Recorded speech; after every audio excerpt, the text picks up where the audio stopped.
जिमीकंद एक अधोभूमि फसल है जिसके कंदे होते हैं और जिमीकंद को सूरन के नाम से भी जानते हैं, ओल के भी नाम से जानते हैं। इसकी खेती की अवधि जो होती है 6 से 7 महीने की होती है। 7 महीने की फसल होने का इसमें विशेष ध्यान रखने की ज़रूरत पड़ती है। इसकी जो प्रमुख किस्में हैं कि जो हम किसान भाई लगा सकते हैं, इंदिरा ARV1 और श्री पद्मा, गजराज, गजेंद्र और कोकोरू करके किस्म आती है।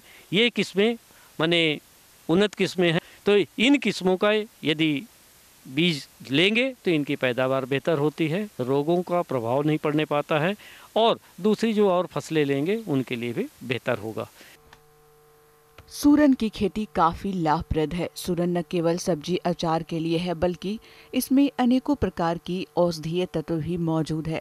सूरन की खेती के लिए मिट्टी की बात करें तो बलुई दोमट मिट्टी उत्तम मानी जाती है। साथ ही खेत में जल निकास की सही व्यवस्था होनी चाहिए। वैसे तो सूरन की खेती सभी प्रकार की मिट्टी में हो जाती है, लेकिन मिट्टी में पर्याप्त मात्रा में जीवाश्म की मात्रा होनी चाहिए। खेत की तैयारी की बात करें तो फसल कटाई के बाद एक बार गहरी जुताई करें, उसके बाद 2 से 3 बार कल्टीवेटर से जुताई करके अब पाटा लगा दे। जहाँ पोषक तत्व की बात है तो देसी खाद के रूप में 30 से 50 कुंटल तक जो अपने पास उपलब्ध हो जैविक खाद उसको खेत में मिलाएं, देसी खाद।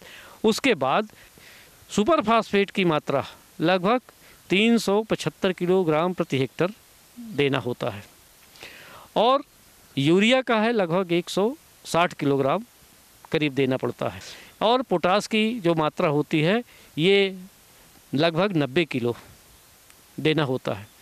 तो अब ये जो हम फास्फोरस तत्व देंगे खेत के तैयारी के समय ही पूरी मात्रा दे देंगे। नाइट्रोजन की 1/3 मात्रा यूरिया के माध्यम से जो देंगे वो देंगे और इसके साथ पोटास की 1/3 मात्रा जब हम कंद लगा रहे हैं उस समय देंगे।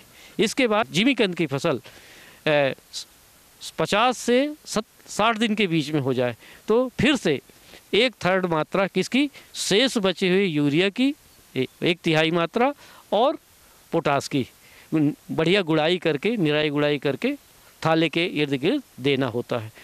इसके बाद तीसरी बार जब 90 दिन की करीब फसल हो जाती है तो एक बार फिर निराई गुड़ाई करके ये पोटास की और फास्फोरस की मात्रा तीसरी बार देना होता है। सूरन का प्रवर्धन वानस्पतिक विधि द्वारा किया जाता है, जिसके लिए पूर्ण कंद या कंद को काट कर लगाया जाता है। यदि कंद का आकार बड़ा हो तो उसे 250 से 500 ग्राम के टुकड़ों में काटकर बुआई करें, परंतु कंद को काटते समय इस बात का ध्यान रखें कि प्रत्येक टुकड़ों में कम से कम कालर यानी कलिका का कुछ भाग अवश्य रहे। यदि बीज की मात्रा की बात की जाए तो यदि 75 सेंटीमीटर बाई 75 सेंटीमीटर में लगा रहे हैं हम तो ऐसी स्थिति में बीज की जो मात्रा लगेगी 250 ग्राम के यदि कंद हैं तो लगभग 40 से 45 कुंटल करीब बीज लगेगा प्रति हेक्टर। कंद जो लगाएंगे वो उसकी साइज कम से कम 250 ग्राम की हो एक कंद की एक जगह पे और अधिक से अधिक आधा किलो की हो। सिंगल कंद है तो और अच्छी बात है, यदि बड़े कंद हैं तो उनको हम 250 ग्राम और आधा किलो के गुणक में काट के लगा सकते हैं। इसमें भी बीज उपचार की ज़रूरत पड़ती है ताकि किसी तरह की रोग व्याधि का असर न करे।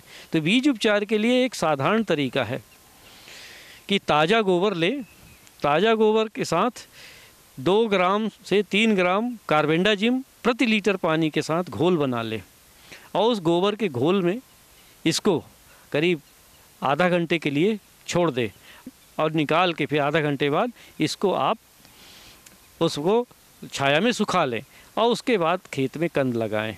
2 विधियों द्वारा सूरन की बुआई की जाती है। पहला चौरस विधि और दूसरा गड्ढा विधि से।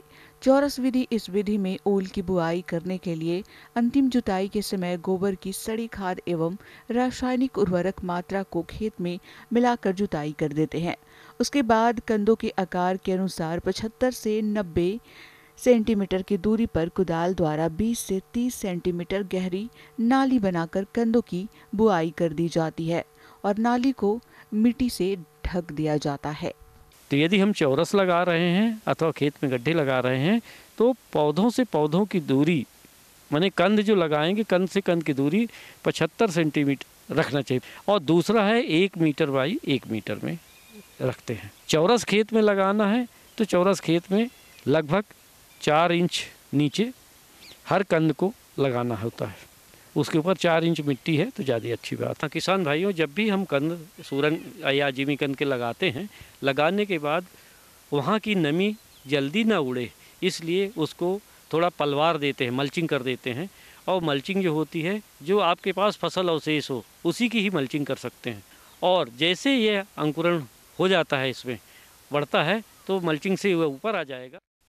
तो किसान भाइयों, मेरा आग्रह है कि बताए गए तरीकों के अनुसार आप खेती का करें और सूरन और या जिमी कंद, ओल, इसको अंग्रेजी में फूट याम कहते हैं, इनका की खेती आप आसानी से कर सकते हैं।